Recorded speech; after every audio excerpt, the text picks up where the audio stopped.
Maybe I'm on drugs, but do anybody else think treetops should have been in Dreamweavers instead of Beastmakers? One of the biggest reasons why I believe treetops should have been in Dreamweavers is mainly due to the immediate, insane difficulty jump it presented the moment you first stepped foot in it.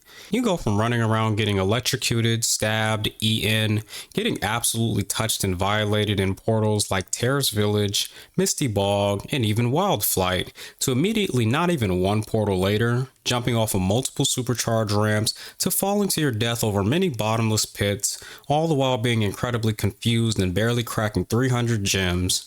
It's like you survived those previous portals with a couple issues and, die like maybe 2 or 3 times in between those portals. But then you get to treetops and you wonder why all of a sudden you're down to single digit lives. And a friendly reminder, you had at least 20 lives before you entered this portal. Things were looking great for you. You thought nothing could stop you. But then you enter this portal for the very first time, and then you go from losing 1 life to losing 2, from 2 lives to 6 to 12, all the way to the point where you game over and you have to start all the way from square one. And the best part is, you still didn't reach any of those islands full of treasure. Nope. And to add to the cherry on top of all of that, this is the exact part of the game where easily the most unintuitive moment was born, as out of nowhere, you have to all of a sudden hit a 90-degree jump off of a supercharged ramp across the map, all while running up another supercharged ramp pointed in the opposite direction in order to get the rest of the gems and complete the level. Mind you, the last portal you just did involved you running away from boars and dragon-eating plants. Now all of a sudden you're hitting wish jumps across the entire map just to collect gems? The instant difficulty jump after doing the previous portals and then coming here is no joke whatsoever, and you're almost left asking yourself, what in God's name did I sign up for? Which brings me to my next point, expect the unexpected.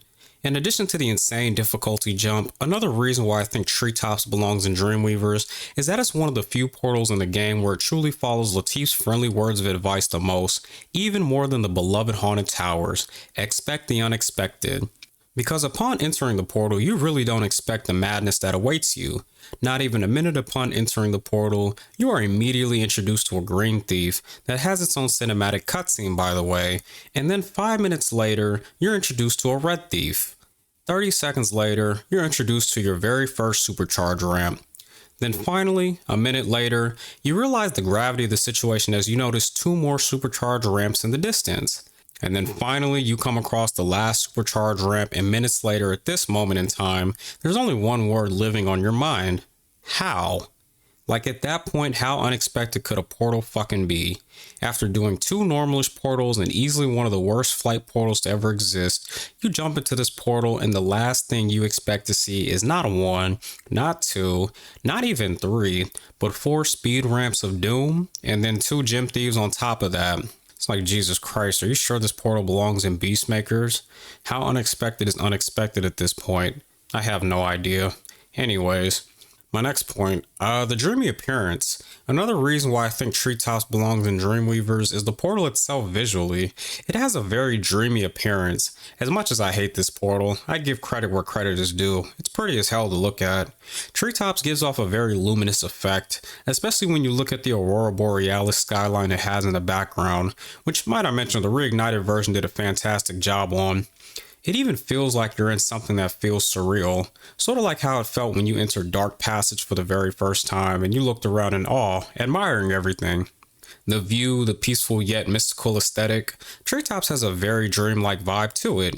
You're so high up into the sky that you can't even see the bottom, yet you could see almost just clouds or a really deep fog, which also adds to the feeling that where you're at doesn't feel real.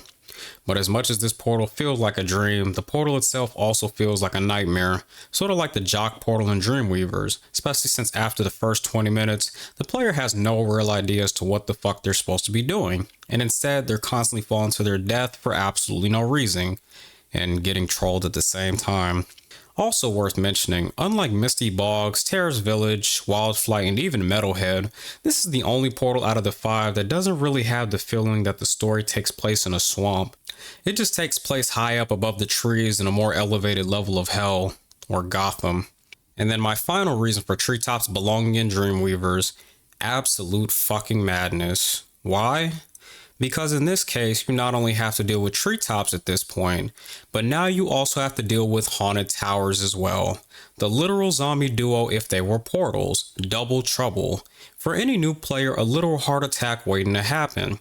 Imagine, thinking shit is sweet from the previous 4 homeworlds, and then you stumble getting to Dreamweavers with all those lives you collected, only to find out that not only a portal like haunted towers exist, but a portal with a lot more bullshit also exists. Putting treetops and haunted towers in the exact same world, the two juggernauts of Spyro 1 together, I might be sick in the head for real. But I mean, think about it. The literal twin towers, bro. Easily 2 of the hardest portals being in the last world makes sense in my eyes. Kinda like how people were talking about how the Spurs should trade for Giannis Antetokounmpo, so that way they'd have Wembanyama and Giannis on the same team. Like having 2 big ass nukes guarding and attacking the paint, creating a nightmare scenario for the other 29 NBA teams. A dream literally turned into a nightmare scenario for any Spyro player. It's like imagine skipping one disgusting supercharged portal, only to find out the last portal is a lot similar, if not worse than that. And a friendly reminder, the only way you're accessing the final boss's loot at the end of the game is if you rescue those 2 dragons, which, may I remind you, are the 2 hardest dragons to free in this game. The mental toll it will take on the players will be absolutely diabolical, almost forcing players to run through lives, run through portals, almost desperate to find a solution to beating both of these portals to get 120% for the entire game. Not to mention it would really give Spyro 1's last world more of an impact with how serious the supercharged mechanic gets, and also add more of an impact to saving your extra lives toward the end of the game. Now of course you're probably saying, well Jay, Treetops doesn't look anything like a Dreamweaver portal. And of course, you're correct. The way it looks now, it wouldn't exactly fit in Dreamweavers, but you could definitely tweak the colors, the name, the dragons, the enemies, and even the music, and it would make a lot more sense. Like instead of calling it Treetops, it would be called Mystic Falls maybe. The Northern Lights would still be there, but the skyline would be a white or cream color, something light. And the portal colors would probably consist of very light colors maybe. But of course, that would mean Treetops would have to swap with another portal from Dreamweavers. What portal am I swapping? Personally, I'd swap Treetops with Lofty Castle. That way Beastmakers would have Terrace Village, Misty Bog. Since the last portal before a boss portal always ends off on a supercharged portal, then Lofty Castle will be the last portal to do before doing Metalhead. But instead of getting 400 gems, you would need 500 gems instead. This would also mean that every portal in Dreamweavers will require the player to collect 500 gems each. And instead of Treetops being last, it would be second to last, literally replacing Lofty Castle. And finally, Haunted Towers will still be the final portal in Dreamweavers. Meaning the new diabolical lineup for Dreamweavers entirely would be Icy Flight, Dark Passage, Jock, Treetops, and finally Haunted Towers. Jesus Christ. But yes, Treetops still belongs in Beastmakers. After all, the B in Beastmaker stands for bullshit. So it fits right in with every other portal in that realm. At the end of the day, this video was just for fun. I love the Reignited version so far as we're about to finish Rip Those Rage soon, but I still wanted to know what your thoughts were. Do you agree with where Treetops is, or should it have been placed next to Doom Portal 2.0 in Dreamweavers? Let me know in the comment section down below. Until next time, I'm out.